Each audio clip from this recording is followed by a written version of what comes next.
So we're going to talk about depression. Now, no one here has that, but you may know someone that does. So this is not for you, it's for someone you know, right? Dan's wife chooses the topics for me. I don't choose them. And I can say no to a topic, but I have to have really good reason. It's hard to say no to Cheryl, right, Dan? Yeah. So depression and seasonal affective disorder. And you may know someone with that too. I don't know. But we're in that time of the year in Maine when the days are getting shorter. Now, I love winter, but I hate the loss of light because I can't get anything done outside early or late. I got to come inside. But that's not all bad. I miss that early morning light. I like the sun to come up around 4 a.m. That's my favorite time of the year, when it's up at 4. Then when I'm awake, it's up, and that's great. And I just feel better. Some of you may be like my wife. She's always cheerful. Before I got married, my wife's mother told me, she said, Lynn is just like the sunlight. She's bright every morning. And she is. I've never known her to be anything but cheerful. In 45 years of marriage, I've never known one down day. I wish I could say that about myself. I'm not as naturally cheerful as she is, but it works.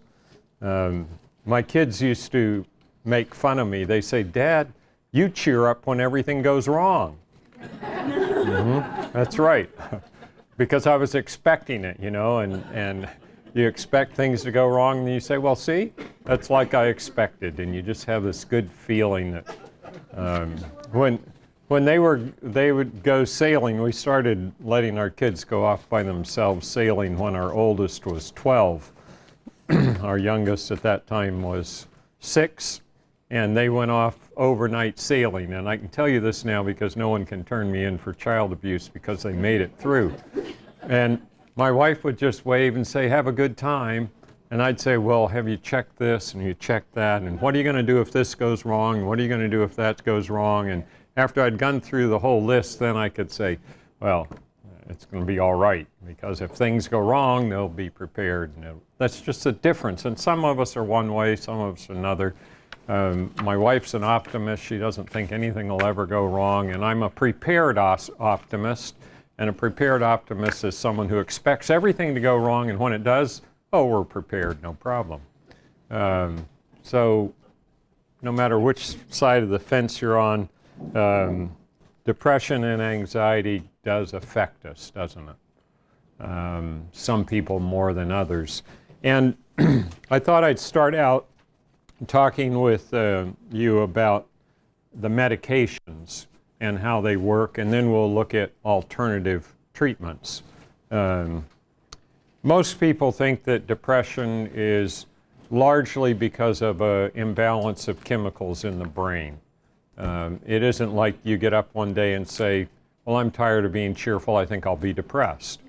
Although choice has something to do with it, it's not like that. We think, too little serotonin and dopamine as well, but primarily serotonin. And so if you look at the medications, you have the old ones, the monoamine oxidase inhibitors, and it's like Parnate and Nardil and a few others. Well, how does that work? Well, it inhibits the breakdown, monoamine oxidase inhibitors inhibit the breakdown of serotonin. So if you inhibit the breakdown, it gradually rises. And those work, but there are a lot of side effects, so we rarely use them anymore. Some people are on them and do well, but a lot of side effects. And so the next class of medicines that were used widely and still are to some extent today are the tricyclic antidepressants. and they block serotonin reuptake into the nerve. See, serotonin helps nerves communicate with each other. And if you block its reuptake, then you have more around in the brain. The MAOs, inhibitors, they block its breakdown, so you have higher level. And then you have the newer medicines. I've got some banana bread stuck in my throat, just a minute. We have the newer medicines. They're selective serotonin reuptake inhibitors, and you're probably all familiar with those. I've listed a few. Prozac was one of the first ones. And then we have Lexapro and Zoloft and Paxil and on and on the list goes. And these all work to some extent, but they all have side effects. If you've known someone, of course, like I said, no one here is on those, but if you've known someone that's taken those, there are side effects to them. If you know someone that's on them that's close to you, you want to make sure they're taking them because they're easier to deal with if they're on their medicines, but the person that's taking them may not like them as well as you do. Yeah. That happens too. And so the question is, are there other ways that don't have side effects that we can treat these illnesses? And yes, there are, and I list some of them here. The first is exercise. Exercise really does help depression. No question about it. Duke University did the original studies on that and found out that if you get people to exercise for 90 minutes a day, it really works about as well as an antidepressant. That's a lot of time spent exercising. It's what we should all do. No question. Yes? I read something recently that they said that depression was a movement disorder. That's a great description. Depression is a movement disorder. The problem is if you're really depressed, sometimes you can't get out of your own way to go exercise. You can't even get out of bed to go exercise. And so sometimes you need a medication to help you, but once you're exercising regularly, it really does help. It helps with the medicine and it helps without the medicine. So if you need a medication initially to get going, okay. I view medication as a crutch. You know, if you have a broken leg, you need a crutch. But if you're still using the crutch 20 years later, maybe we ought to look at things and adjust it. You may still need it. Maybe you've lost a limb and you need that crutch. That's okay. But it's always good to reevaluate. But I think that's a wonderful description of depression. It helps explain part of it anyway, that depression is a movement disorder. It's lack of movement in a large sense. So exercise really helps because exercise increases serotonin in your brain, measurably increases it. And anything that we can do to increase serotonin will reduce depression. And that's a good thing. Question. Is there any particular type of exercise? Great question. Which exercise is best? The one you'll do. That's the best one. Anything that gets your heart rate up and your blood pressure going. I will say the best exercise for depression is outside, and that's because of number 2. Sunshine also increases serotonin levels. Without question, serotonin levels go up when you're out in the sun. We should all be more like our cats. You ever seen a cat in the sunshine? They're out there stretching and just loving that sunshine. They know that it's good for them, and we need to know that too. People say, well, you worry about your skin and you don't get out there, get covered up. People that get basal cell carcinoma from sun exposure live longer. So if you get a basal cell, say, oh, I'm going to live a long time. I've had a lot of sun. Sun does so many good things. It lowers your blood pressure by increasing nitric oxide. It improves the immune system function, particularly the near infrared, and it increases serotonin levels in the brain. And so if you exercise in the sunshine, it really helps. I had a patient years ago who had seasonal affective disorder very badly. Every fall, I had to start her on medication. I said to her one day in the fall, how about this year we try you exercising for an hour at high noon? She said, okay, I'll try that. No problems at all. No seasonal affective disorder. None. She was exercising in the sunshine or in the bright light. Even on a cloudy day outside, you have way more light than you have in this room with all these lights on. The amount of lux, that's the measure of the brightness, is higher on a cloudy day than in a brightly lit room. And so if you exercise out there, even in the snow, there's some light. Yeah, I know. It's cold, it's nasty, but it really does help depression to exercise in the light. And then there are foods that act like MAO inhibitors. Apples, berries, grapes, onions, all of those and others increase serotonin levels by working just like a monoamine oxidase inhibitor, but they don't have the side effects. No one comes in and tells me, I ate an apple, and yes, I feel a little better, but the side effects are terrible.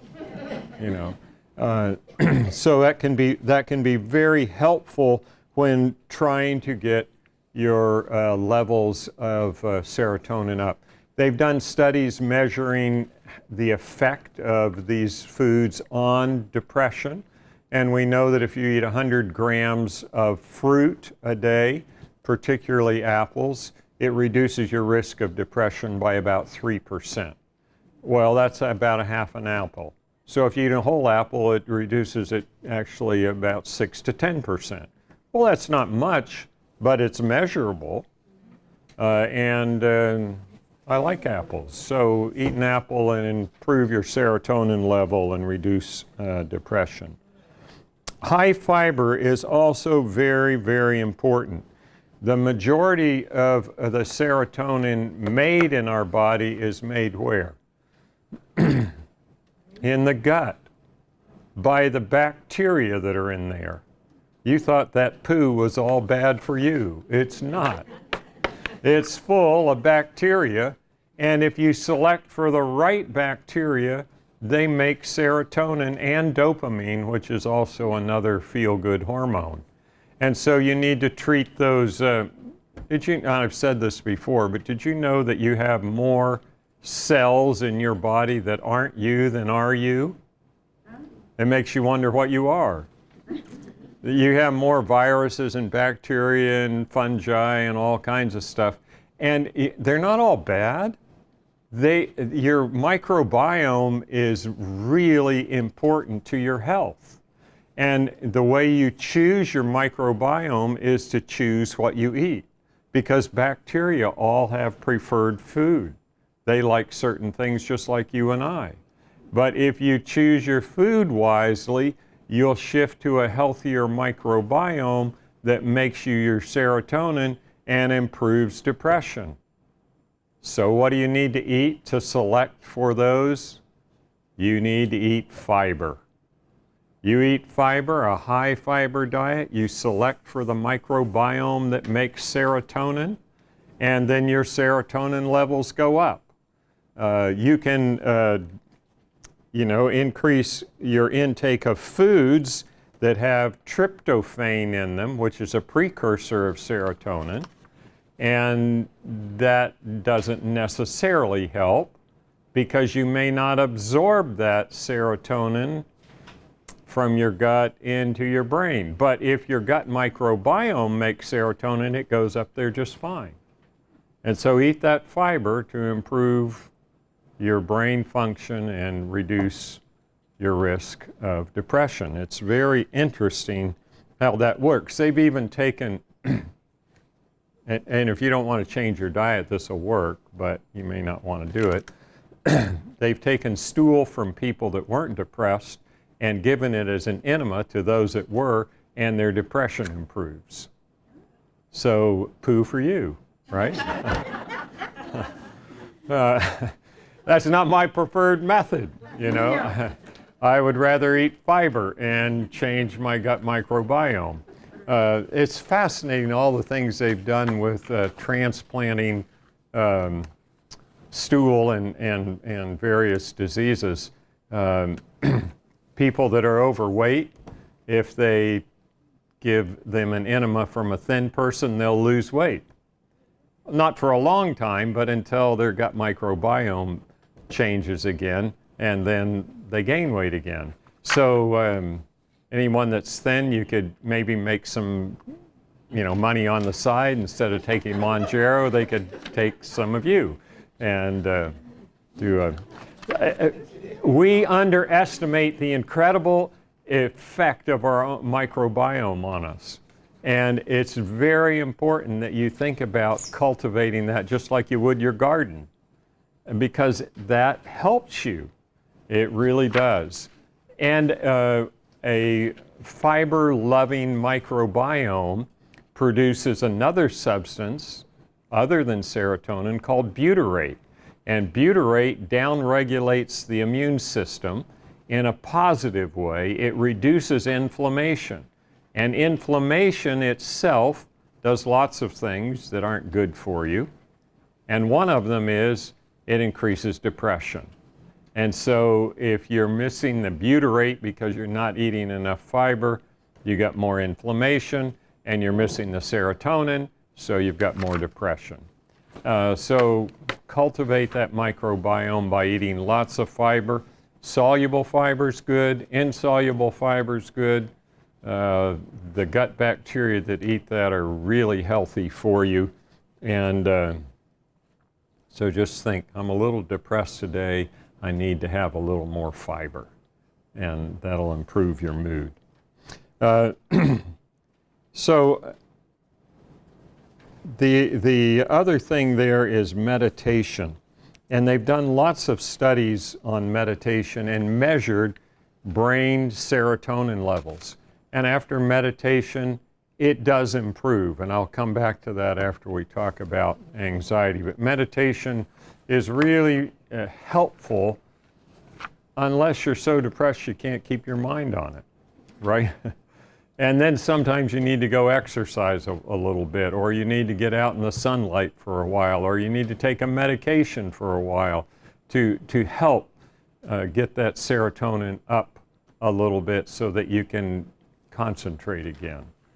So I'm not here to tell you medication's all bad. It isn't. It can be very helpful for you. All right. So that's one last thing there, and that's foods can increase depression too. And they do it by several mechanisms. One is by increasing arachidonic acid. Now, a food may be rich in tryptophan, and you can look on the internet and find all these foods. Eat your tryptophan because it's a precursor for serotonin, and if you just eat enough of this, why? Your serotonin levels are bound to go up. But if you increase arachidonic acid, which causes inflammation, it'll counteract the serotonin. And, it's not good to have a crutch on one side and break your leg on the other so you can use two crutches. That doesn't make sense. So we don't want a food that is harmful and helpful. We'd like it to just be helpful. Foods which increase depression by increasing arachidonic acid and inflammation in the brain are as follows: chicken, eggs, beef, pork, and fish. But chicken and eggs are the worst for arachidonic acid. You get more from those than the other three combined. And so if you're really depressed, you could take chicken and eggs to increase tryptophan, but you'd increase inflammation so much that depression would go up. So if you have more questions about eggs, you can reference my lecture from last year on eggs. And I read that, I went over that again, and I was really glad that Dan used flax in here rather than eggs, because I'd hate for you to all get depressed after eating his good banana bread. Flax works great anytime you want to bake and you replace an egg with flax, it's basically a tablespoon of flax and 2 tablespoons of water equals an egg. And it works very nicely in banana bread. As you can see, it works in cornbread or anything else that you'd use, pancakes. I use it in waffles when I'm making them instead of an egg, and it works great. And it's high fiber, so it'll help reduce depression. So that's something you can do. What was the ratio for the flax to the wood? 1 tablespoon of flax meal and 2 tablespoons of water, roughly as an egg in baking. It works fine. And you don't have to mix it ahead, just like Dan did. He just kind of dumped it in. If you want it more like an egg white consistency, mix it in the water first. If you want it really like an egg white, then put it in with hot water and mix it, and then put it in. Because if you want to play, I love to play. Dump some flax seeds in a pot with some water and bring it to a boil. The stuff is just gooey. You know, you can pick it up like this and string it up. It's really interesting. And that's what happens with the flax. All right.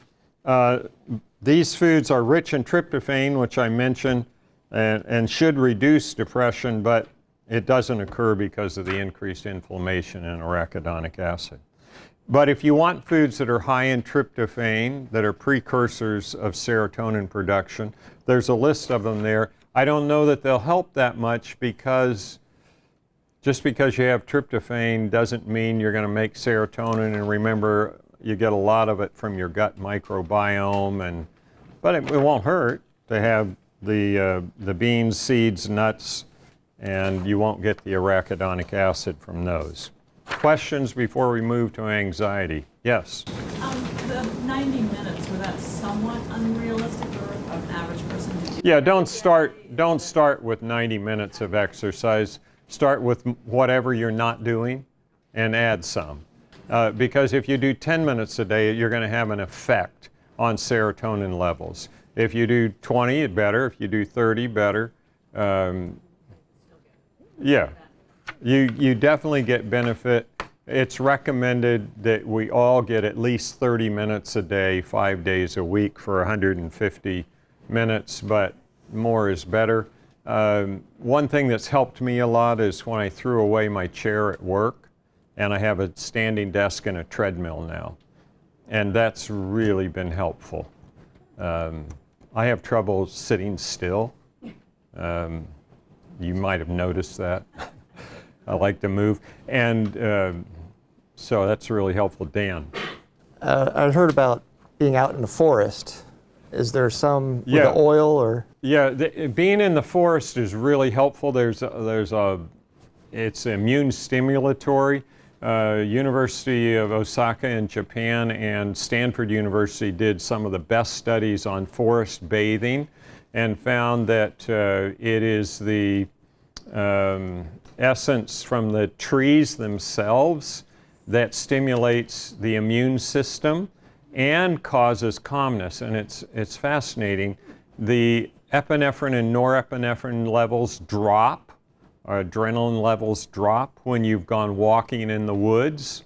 You don't get that same effect on the treadmill in my office, so I don't get calm there. I do get exercise, but I took a walk. Some of you ladies are here today that went for a walk with me, Connie and Jane. With that program, Walk with a Doc, that's a great program, and I try to always go in some trees to get that forest bathing effect. It improves T cell function, and T cells are part of the innate immune system. Interestingly, people with a strong innate immune system had little or no problem with COVID because innate immune system attacks the infections that you've never had before, and that's T cell function. And so forest bathing is great for that. And it'll lower the adrenaline levels, and that's, I can make any of us here nervous tonight. All I need to do is get some epinephrine and mainline it on you. You know, you just go like that. You get all nervous and you get an anxiety attack and your blood pressure goes way up and your pulse goes way up. Anything we can do to lower those hormones will help us feel less anxious and more relaxed.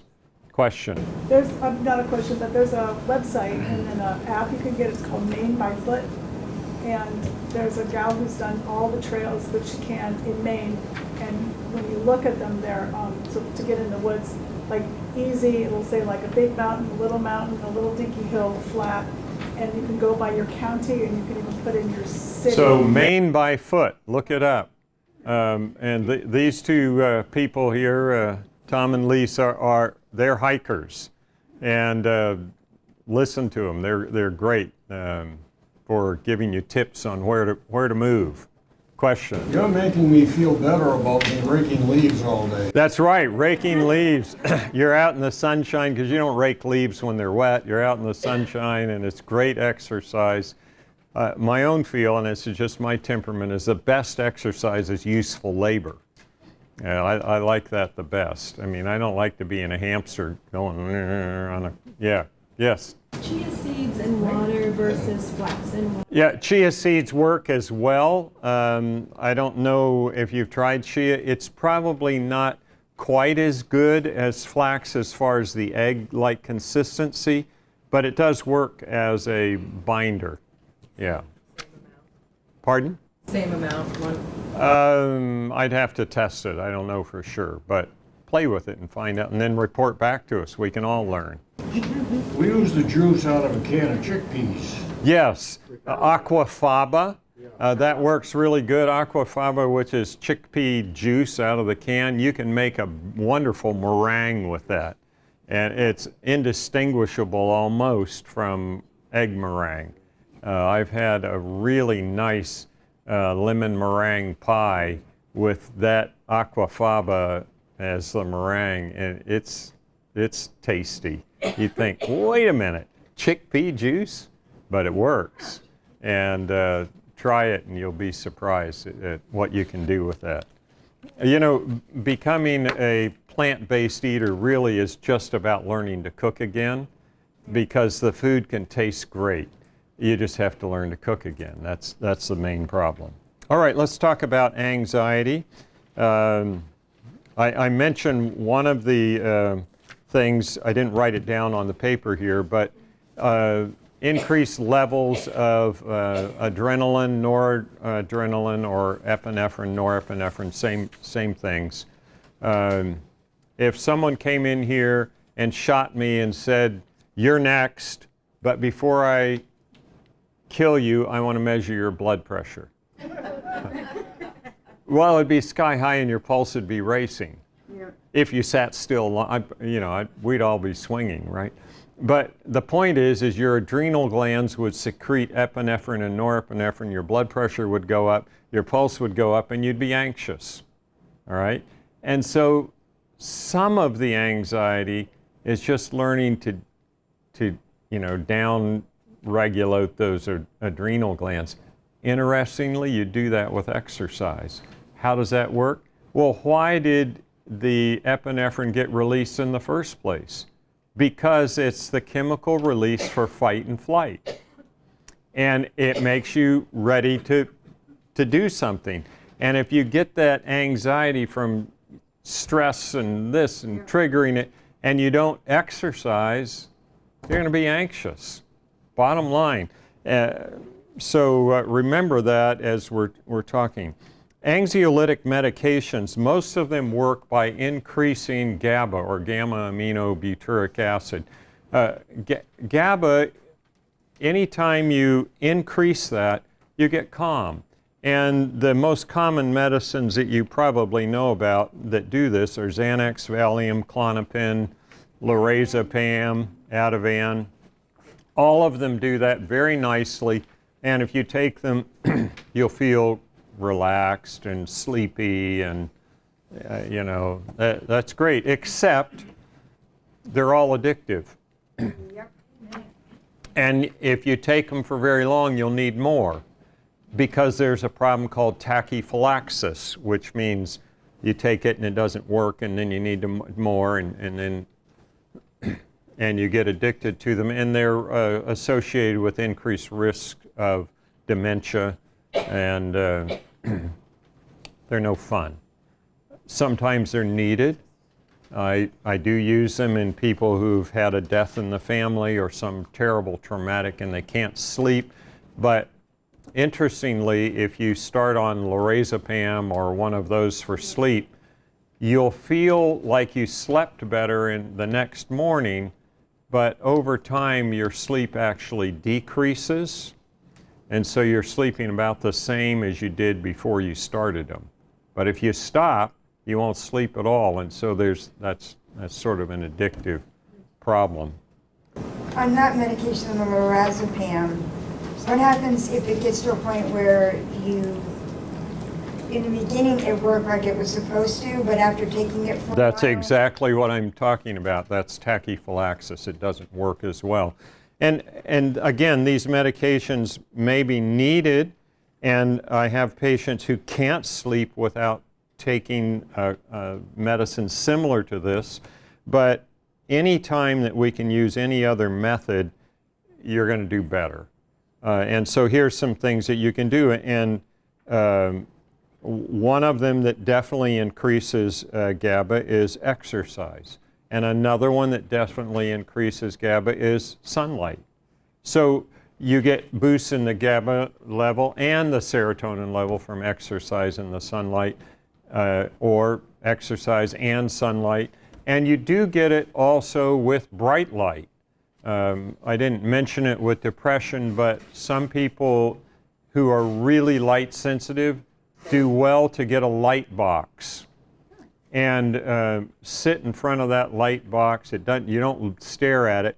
You just allow it to be ambient around you for 30 minutes to an hour a day. One of the best ways, I think, is to use a light box as an alarm clock. So have it come on, 10, 15 minutes before you want to get up, and have it on a rheostat, and they make them like this so it starts kind of dim and then just gradually increases in brightness, just like the sun would. That's very effective. And then when you wake up, you just bask in the light for a while before you get up out of bed. And that's really helpful for depression from seasonal affective disorder. One of the best things to do is mount it right behind your bed, the head of your bed. And so it comes on, you're there asleep, and then the light comes on, and light tends to wake you up, right? Because it turns off melatonin production in the brain. And then it's nice and light when you get up. And if I had one, I think I'd have it come on at 4 a.m. That would be about right. But light is really helpful to us, particularly those of us that are this far north in the latitude.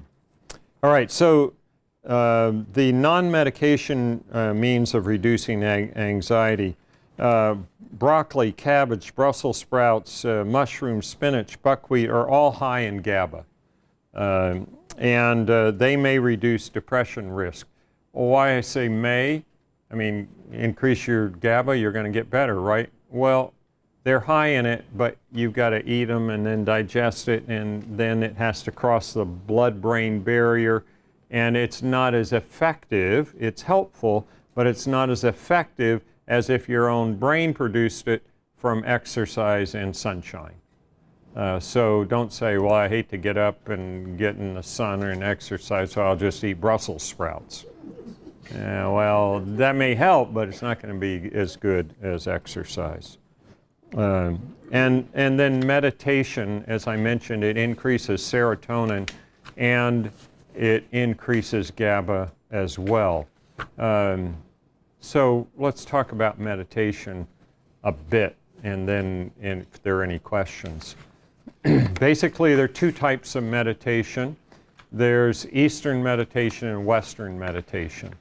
Eastern meditation is the most highly studied recently, and that's the process of emptying your mind of all things and you just try to keep thoughts out of your mind. That really is helpful because a lot of us have stuff in our heads we shouldn't think about. Or am I the only one like that? I don't know. You know, we could mention politics or Washington or the news, and there's some stuff there unless it's time to vote, that we probably shouldn't think about.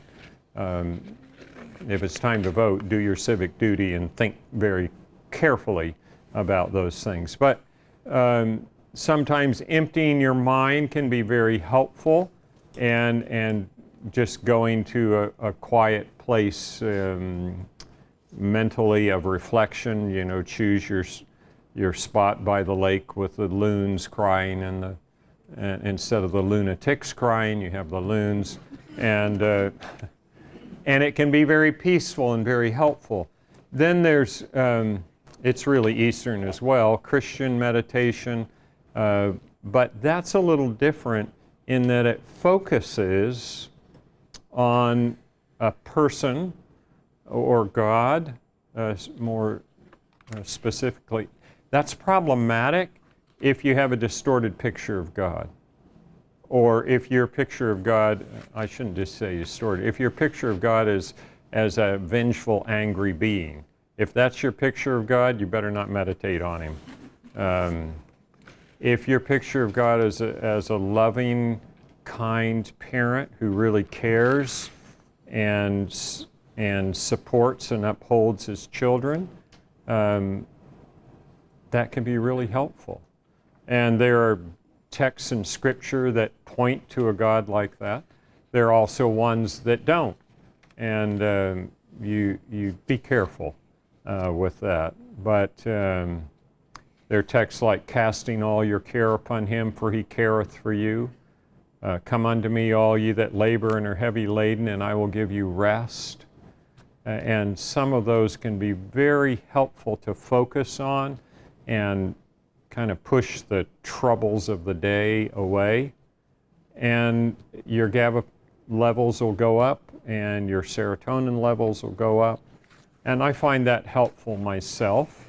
But again, be thoughtful about what you think about, because you can, the thoughts you think change the serotonin levels, the GABA levels, and they change the very structure of the brain you think them with. Have you ever thought about that? The thoughts you think change the very structure of your brain. And that's why sometimes medication is helpful if you've thought bad thoughts for so long or had bad things happen to you for so long that you can't get out of it. Medication can be helpful, but remember, it's something to assist you to a place where you don't have to be crutch dependent. And I'd encourage you to exercise in the sunlight every day you can, and eat good food. Questions? Question there, yes. Do you have any thoughts about using St. John's wort as an Yeah, St. John's wort is an antidepressant, and it raises serotonin levels. It is a serotonin reuptake inhibitor, and it's been shown to work. It's not as potent as some of the medications, but it doesn't have as many side effects either. So it can be very helpful without question. Thank you for that. Anyone else? Yes. But it does interact with certain medications. It that does. You always want to be really careful with St. John. Yeah. If you're on other medications, look up ChatGPT, or you can ask your doctor or whatever. AI is really amazing. It can lead you astray, but there are a lot of interesting things there. Yeah. Yes, question. What if your depression and anxiety are worse in the evening, especially when it gets darker earlier? Okay. If it gets darker earlier and you're depressed, you could use light, but then you're going to interfere with sleep patterns, and I would encourage you to try exercise instead. Some people need more than one session of exercise a day to control their symptoms. Anyone else? Well, thank you very much. There are a few pieces of this left. I don't think Dan can eat it all, so if you wanted to take some home with you, that's fine.